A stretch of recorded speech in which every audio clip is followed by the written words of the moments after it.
अभिषेक नंदी। हाँ sir. Class मान लो अभी छुट्टी हो जाएगी तो सबसे पहले क्या करोगे आप? पता नहीं सर। हम्म। ये चाय टाइम टेबल पियेंगे सर तो नहीं। इससे। क्या बोलता हूँ कि हो आप लोग टाइम टेबल डेली का नहीं बनाते हो ना? नहीं सर, मतलब जैसा दिन है वैसा बनाता हूँ, मतलब सुबह को। नहीं नहीं नहीं, यही यही गलती करते हो आप लोग। जानते हो ये चीज बहुत गलत है। ध्यान दीजिएगा कि जैसे मैं तो क्या बोलता हूँ कि मैं डेली जो होता है ना, जो जो काम रहता है ना, कितने भी बड़े लोगों को आप देख लीजिए, इंडिया में जितने भी बड़े लोग हुए हैं ना, ये इस चीज को जरूर फॉलो किए हैं।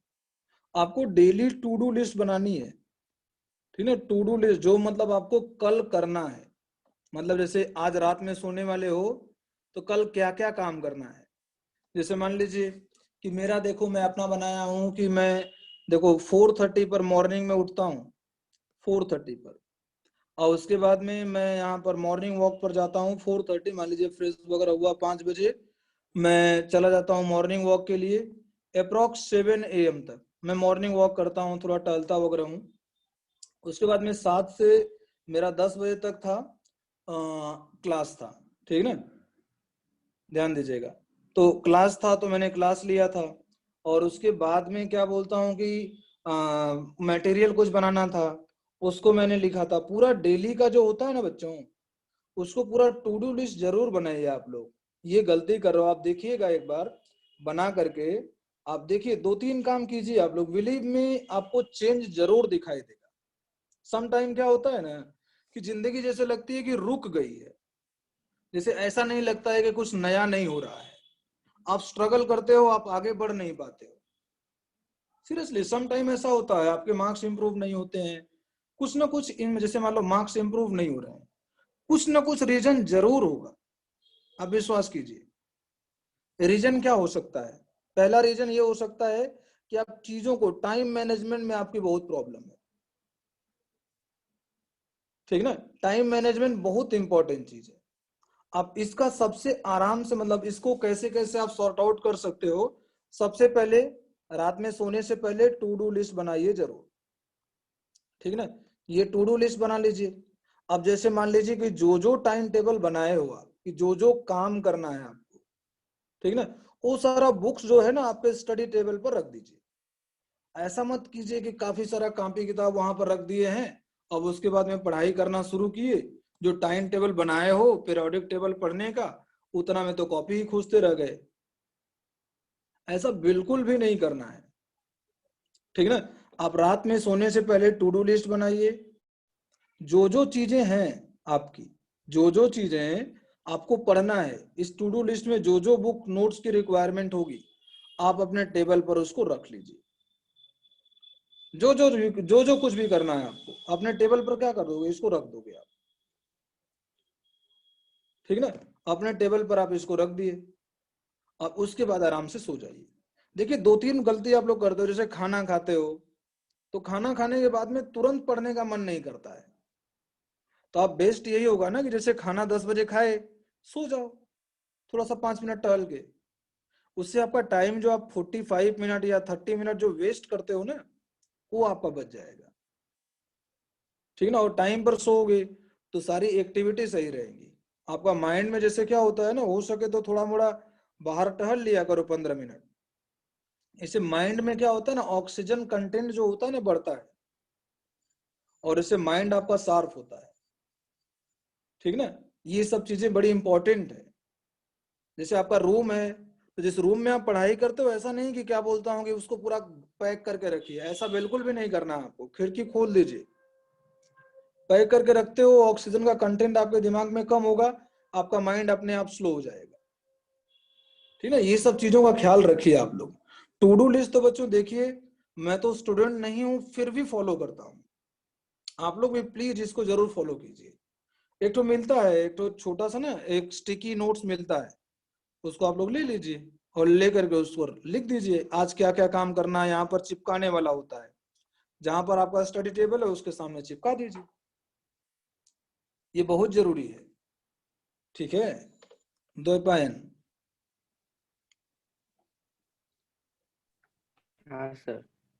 इसको इसको फॉलो करोगे ना? हाँ। नहीं नहीं, इसको इसको फॉलो करोगे ना तो अच्छा रहेगा। देखिए बहुत जरूरी ये है ना कि आपको सेल्फ मोटिवेटेड रखना है ना, इसको प्लीज आप लोग जरूर फॉलो कीजिए, आपको डिफरेंस समझ में आएगा।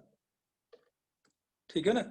आप लोगों से मैं अगली क्लास में पूछूंगा कि नहीं, देखिए आप लोग कितने लोग फॉलो कर रहे हैं। आप एक 1 वीक करके तो देखिए, आपको बहुत डिफरेंस आपको समझ में आएगा। तो मैं बता रहा था बच्चों थर्ड पॉइंट के बारे में, they show rare fraction, rare fraction, rare fraction है ना, ये रेयर फ्रैक्शन शो करते हैं, they show rare fraction. Rare fraction आप लोगों को शायद फिजिक्स वगैरह के सिलेबस में है कि नहीं है, हम लोगों में तो है ही नहीं। तो ठीक है, जस्ट लिख लीजिएगा। पता नहीं कैसे कॉर्नर वगैरह से प्रिज्म में बेंट होता है, तो उसी को बोलते हैं हम लोग रेयर फ्रैक्शन है। ठीक ना? तो ये हो गया। और नेक्स्ट नेक्स्ट पॉइंट लिखिएगा, फोर्थ पॉइंट, दे शो इंटरफेरेंस। इंटरफेरेंस आप लोगों का फिजिक्स में है ही, इंटरफेरेंस आप लोगों को बताया जाएगा। नेक्स्ट पॉइंट लिख लीजिएगा, दे शो फोटो इलेक्ट्रिक इफेक्ट, दे शो फोटो इलेक्ट्रिक इफेक्ट। और नेक्स्ट पॉइंट लिख लीजिएगा बच्चों, दे show black body radiation, black body radiation. ठीक ना? ब्लैक बॉडी रेडिएशन को भी ये शो करते हैं। अब बच्चों हम लोग डिस्कस करते हैं कि, ध्यान दीजिएगा, जैसे मैंने टोटल 6 पॉइंट लिखवाए। अब जैसे मैंने यहां पर इस तरीके से 1 फोर्थ 2, पॉइंट एक बार बोलेंगे? सेकंड पॉइंट, फोर्थ पॉइंट से फोर्थ पॉइंट, दे show interference,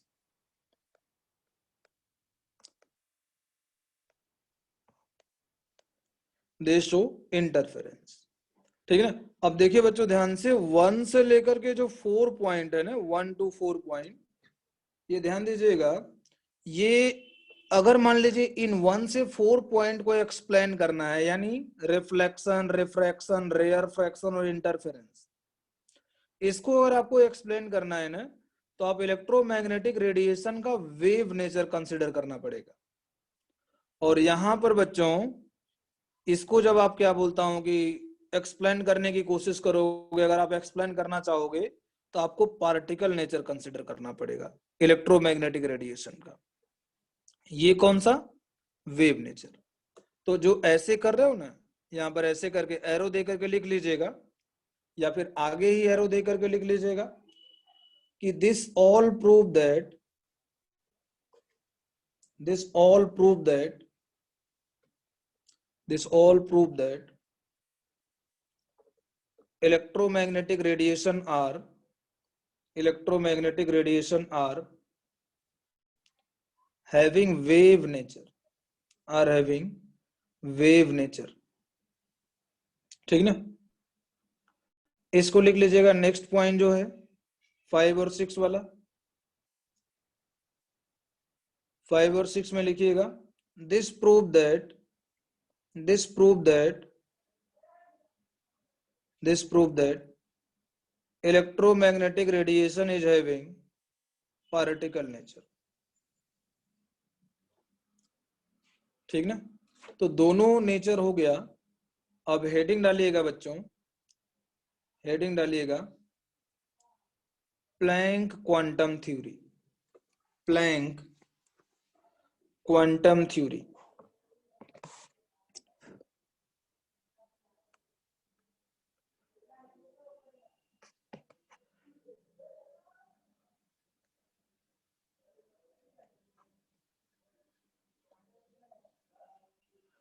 Planck quantum theory के बारे में हम लोग डिस्कस कर रहे हैं। ध्यान दीजिएगा, प्लैंक क्वांटम थ्योरी क्या है। देखिए ध्यान से, प्लैंक क्वांटम थ्योरी जो है, मैं आपको समझा रहा हूं, समझिएगा इस चीज को। प्लैंक क्वांटम थ्योरी, पहला पॉइंट तो बच्चों हेडिंग डाल दीजिए और इसके आगे डैश दे के लिखिएगा, it consider, it consider particle nature of electromagnetic radiation, it consider particle nature of electromagnetic radiation. ध्यान दीजिएगा बच्चों, कैसे सर इन्होंने एक्सप्लेन। वो लाइन एक बार रिपीट कर देंगे? हाँ, it consider particle nature of electromagnetic radiation. It consider particle nature of electromagnetic radiation. ध्यान दीजिएगा बच्चों, इन्होंने कैसे चीजों को एक्सप्लेन किया था मैं आपको बता रहा हूं। देखिए यहां पर क्या है ना, मैं एक सोर्स बनाता हूं, ये है सोर्स। किस चीज का सोर्स है भाई? इलेक्ट्रोमैग्नेटिक रेडिएशन का, ठीक ना। ये देखिए यहां पर ये सोर्स है ना, और दूसरा है बच्चों टारगेट। टारगेट, अब ध्यान दीजिएगा, सोर्स से क्या होता है कि इलेक्ट्रोमैग्नेटिक रेडिएशन इस तरीके से निकलता है। ध्यान दीजिएगा यहां पर ऐसे। अब इस इलेक्ट्रोमैग्नेटिक रेडिएशन को ना, जैसे यहां पर तो मैंने वेव बना दिया है, लेकिन प्लैंक ने बोला कि वेव बनाने की जरूरत नहीं है। इन्होंने बताया कि ऐसा इसको कर लिया जाए कि नहीं ये ठीक है, एक एक वेव को एक छोटा छोटा क्वांटम हम लोग बना दे। देख रहे हो, यहां पर इसको कट करके उसने क्या किया कि छोटा छोटा क्वांटम बनाने का सजेशन दिया। यहां पर ऐसे एक छोटा सा क्वांटम ये बनाया, उसके बाद में ये बनाया ऐसे, ठीक ना, ठीक ना, ये इस तरीके से इसको बोला गया क्वांटम।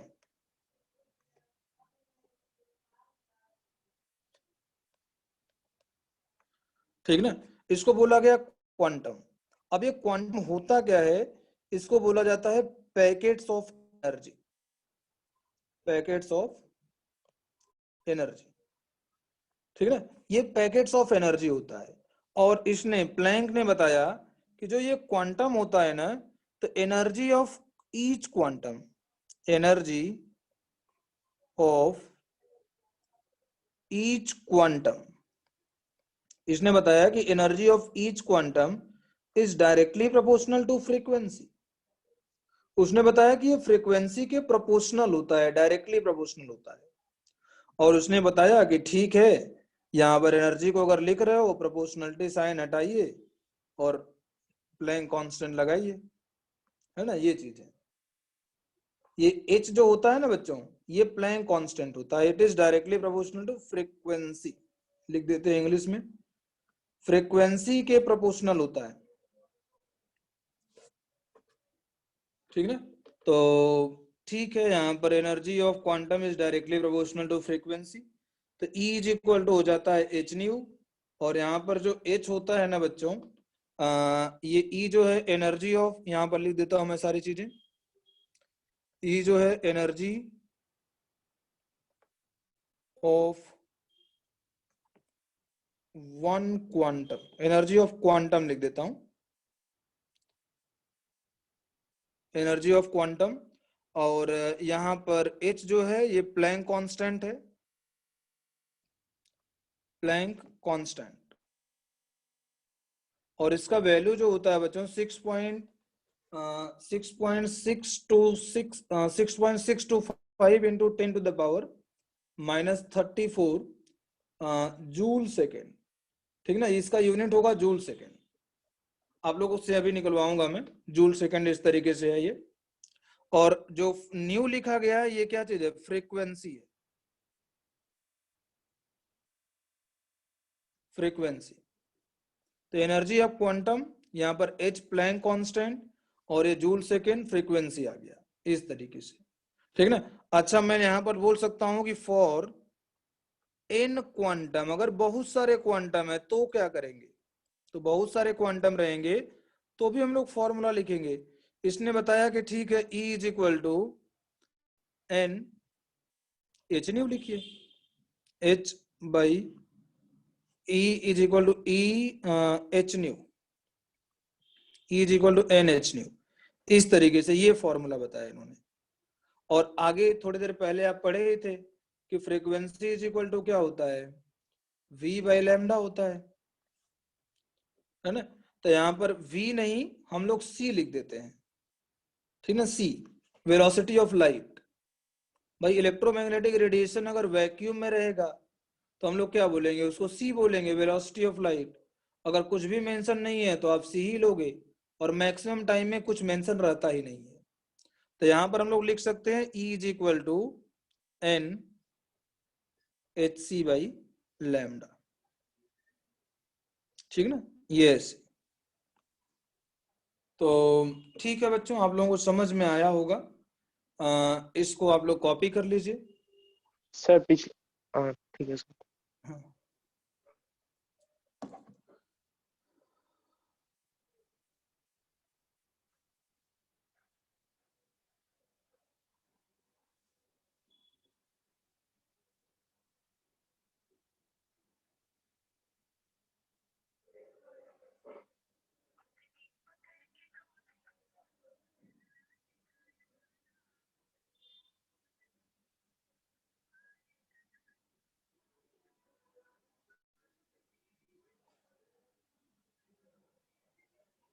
हेलो, हाँ आंटी, तो आज नहीं आएंगी?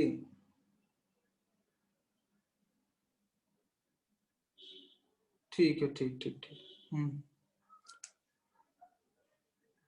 ठीक है, ठीक ठीक।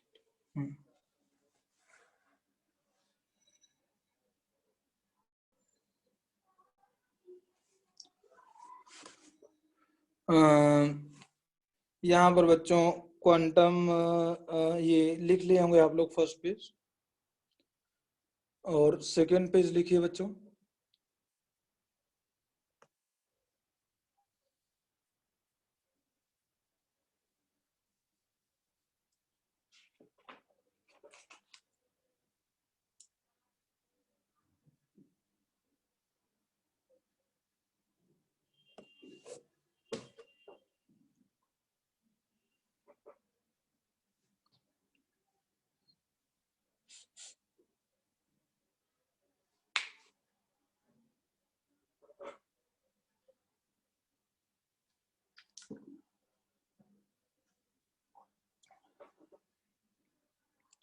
लिख लिए बच्चों?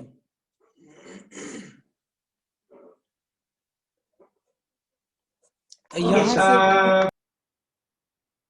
क्या, hello,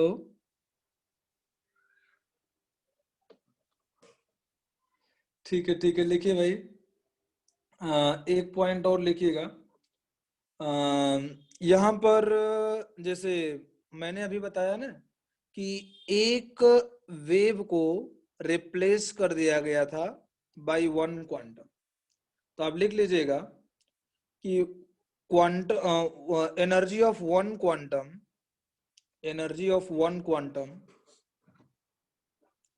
energy of one quantum equal to equal to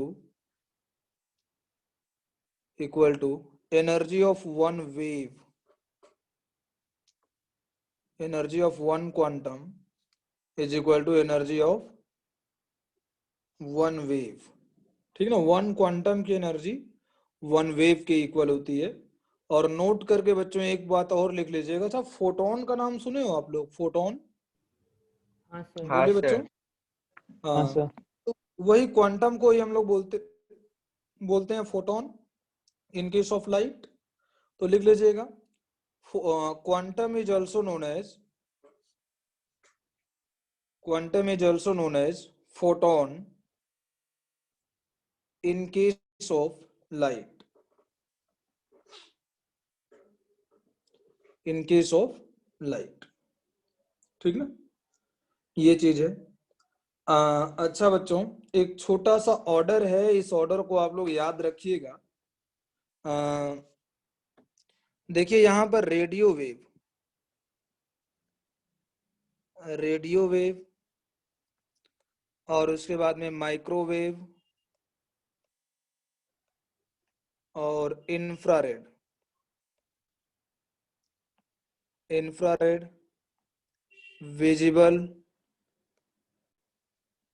और उसके बाद में अल्ट्रावायलेट यूवी, एक्स रेज, और उसके बाद में बच्चों गामा रेज और कॉस्मिक रेज, कॉस्मिक रेज। ध्यान दीजिएगा बच्चों, जब हम लोग ऊपर से नीचे जाते हैं, ध्यान दीजिएगा, इसको याद रखना है आपको, आ सकता है क्वेश्चन, है ना, या कई बार किसी किसी क्वेश्चन का आंसर भी इसके हेल्प से देना पड़ता है। तो यहाँ पर जो फ्रीक्वेंसी होती है ना, ये इंक्रीज करती है, वेलोसिटी समझ जाओगे आप लोग, ऐसे लिखिए, फ्रीक्वेंसी, QUENCY, फ्रीक्वेंसी जो होती है ये इंक्रीज करती है as we move top to bottom, और लैम्डा जो होगा ये डिक्रीज करता है। वेवलेंथ क्या करती है? डिक्रीज करती है, अगर हम लोग ऊपर से नीचे जाते हैं तो। अच्छा, अगर ऊपर से नीचे जाते हैं फ्रीक्वेंसी इंक्रीज करती है, मतलब एनर्जी भी क्या करेगी? ये इंक्रीज करेगी, ठीक ना।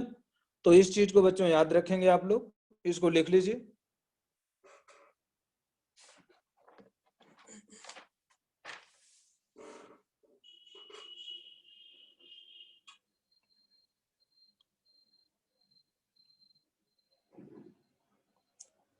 अब क्वेश्चन लिखिएगा भाई, एक क्वेश्चन लिखिएगा। ए बल्ब emits ए लाइट, क्वेश्चन लिखिएगा, ए bulb emits a light, a bulb emits a light of wavelength 4500 angstrom, 4500 angstrom. The bulb is rated 150 watt. What का मतलब क्या होता है बच्चों? वॉट का मतलब क्या होता है? बोलिए भाई। जूल पर सेकेंड, ठीक ना। आप लोग कहीं पर लिख लीजिए कॉपी के ऊपर तुरंत, ठीक ना, जूल पर सेकेंड, ठीक ना। One rated 150 watt, and 8% of energy, and 8% energy is emitted as light.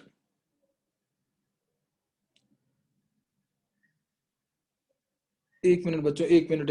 Bulb emit a light of wavelength इतना, बल्ब इज रेटेड इतना, and 8% of energy is emitted as light. Then calculate, हाँ लिखिएगा, bulb is rated 150 watt and 8% of energy is emitted as light. Then calculate number of photon emitted per second.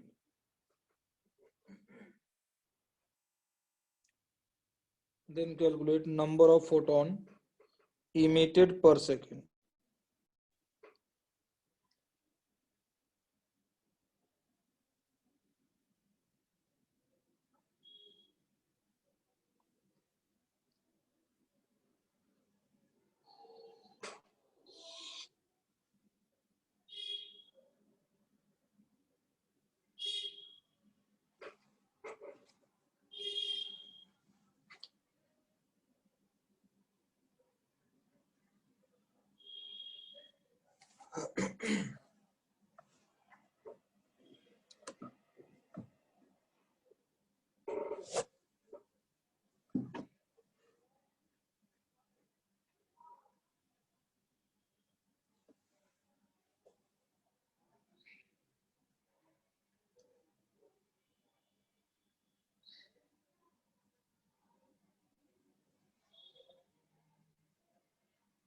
Try कीजिए बच्चों।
हाँ बच्चों, हो पाया किसी का?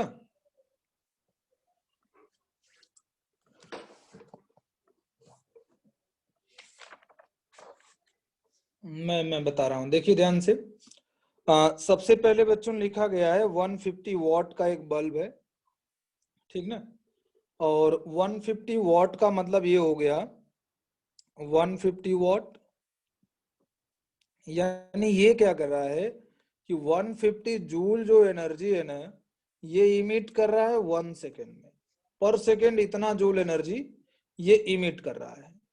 अब क्वेश्चन में बोला गया है कि 8% जो एनर्जी इमिट कर रहा है, इसका 8% जो है वो लाइट में कन्वर्ट हो जा रही है, ठीक ना।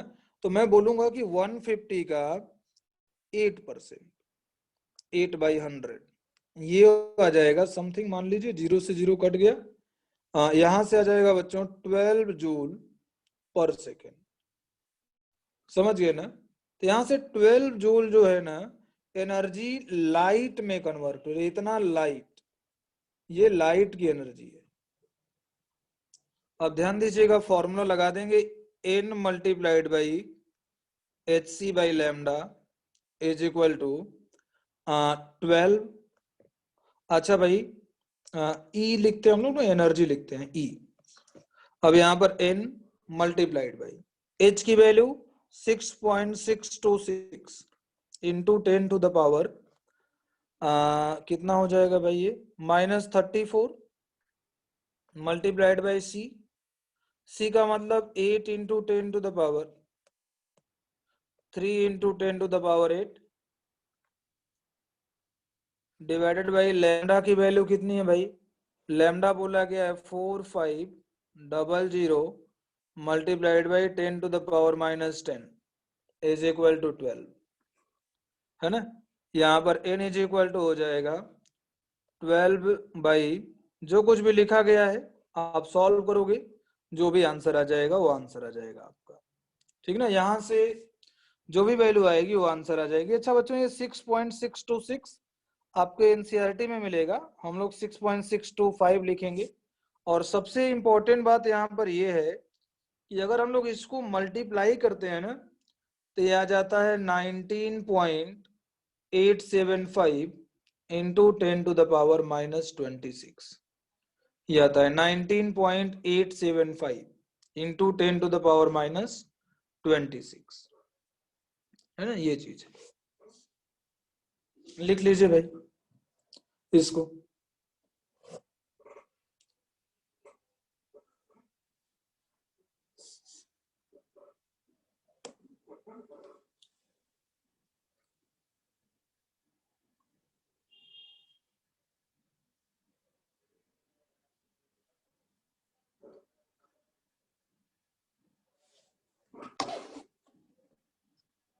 आई होप लिख लिए होंगे आप लोग। बच्चों एक क्वेश्चन मैं आप लोगों को और बोल दे रहा हूँ, आप लोग घर से ट्राई करोगे इसको। लिख लिए बच्चों? अन्विक समझ में आया? अन्विक, हाँ सर। हाँ सर। आकाश समझ में आया? हाँ सर। एक क्वेश्चन लिखिए आप लोग। अच्छा क्वेश्चन है, सोचने वाला क्वेश्चन है। लिखिएगा, a photon of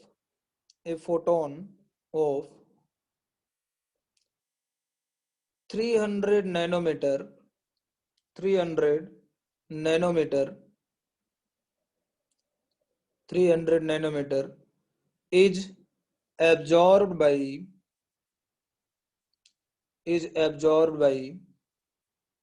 a gas chamber, absorbed by a gas chamber। एक और बड़ी दिक्कत देंगे। हाँ, a photon of 300 nanometer, a photon of 300 nanometer is absorbed by a gas, and re-emitted as two photon, comma one is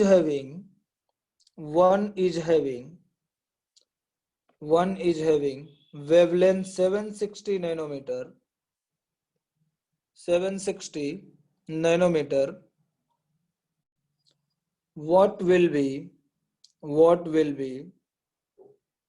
wavelength of second photon?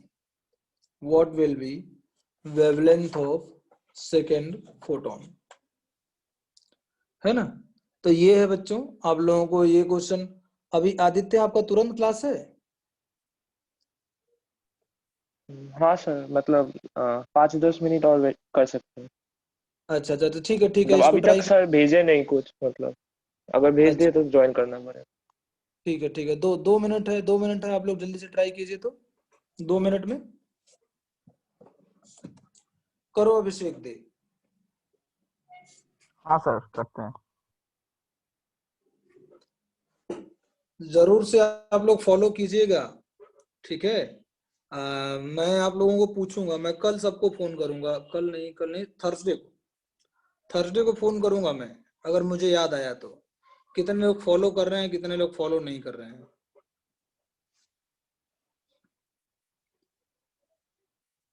Time table जो to do list में बनाने के लिए बोला हूं।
सर मेरा 495.65 angstrom आ रहा है, न्यू नैनोमीटर आ रहा है सर। अच्छा अच्छा, ठीक है बच्चों, मैं देखता हूं कैसे ये हो सकता है क्वेश्चन। ये देखिए ध्यान से,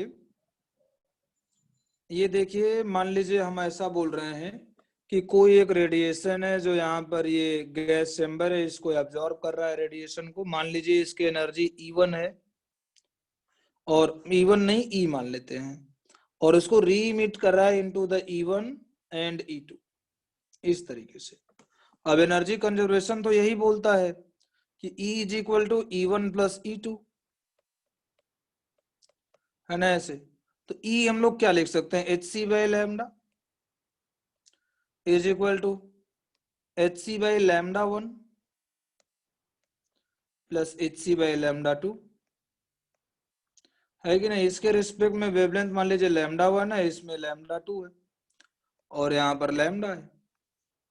hc कट गया, यानी यहां से हम लोग लिख सकते हैं कि 1 by lambda is equal to 1 by lambda 1 plus 1 by lambda 2, यानी लैम्डा इज इक्वल टू क्या हो जाएगा, lambda 1 lambda 2 divided by lambda 1 plus lambda 2, इस तरीके से, है ना। ये समझ गए ना। तो यहां से बस वैल्यू जो है पुट कर देते हम लोग। पहला वाला 300 है lambda is equal to lambda 1, lambda 1 की वैल्यू आ जाएगी 760 मल्टीप्लाइड बाई लैम्डा 2 निकालना है, डिवाइडेड बाई 760 प्लस लैम्डा 2। अब यहां से जो भी लैम्डा 2 आ जाएगा उसी को ऐसे किए हो अभिषेक दे। हाँ सर। ठीक है, ठीक है बच्चों, आप लोग ये कर लीजिए। आगे एक छोटा सा बस हेडिंग डाल दीजिएगा, हेडिंग डाल दीजिए बस, concept related with electrostatics, concept related with electrostatics. Electrostatic के कॉन्सेप्ट यहाँ पर हम लोग डिस्कस करेंगे, है ना। तो ठीक है, यहीं से हम लोग अगली क्लास में कंटिन्यू करेंगे। और आप लोग कंप्लीट कर लीजिएगा जो कैरियर पॉइंट वाला मटेरियल मैंने भेजा है, जो सॉल्व एग्जाम्पल वाला है ना, उसको कंप्लीट कर लीजिएगा। उसको हम लोग संडे को डिस्कस करेंगे। और सर नेक्स्ट पहले क्या वो जीओसी डिस्कस करेंगे या एटॉमिक स्ट्रक्चर? जीओसी वाला ही डिस्कस करेंगे, जीओसी वाला ही सिर्फ डिस्कस किया जाएगा कल, मतलब संडे को, ठीक ना। तो जीओसी पहले आप लोग जल्दी से बच्चों कंप्लीट कर लीजिएगा, सॉल्व एग्जाम्पल वाला करना है पहले, उसके बाद में हम लोग अनसॉल्व करेंगे, ठीक ना। तो ठीक है बच्चों, मीटिंग इन करते हैं। हाँ ठीक है, thank you sir. Thank you sir, welcome बच्चों। पढ़ाई अच्छे से आप लोग कीजिएगा। थर्सडे को मैं आप लोगों को कॉल करूंगा, पूछूंगा कि आप लोग टू डू लिस्ट फॉलो कर रहे हो या नहीं कर रहे हो। हाँ हाँ सर। ठीक है बच्चों, ठीक है सर। ठीक है, इन करते हैं। हाँ।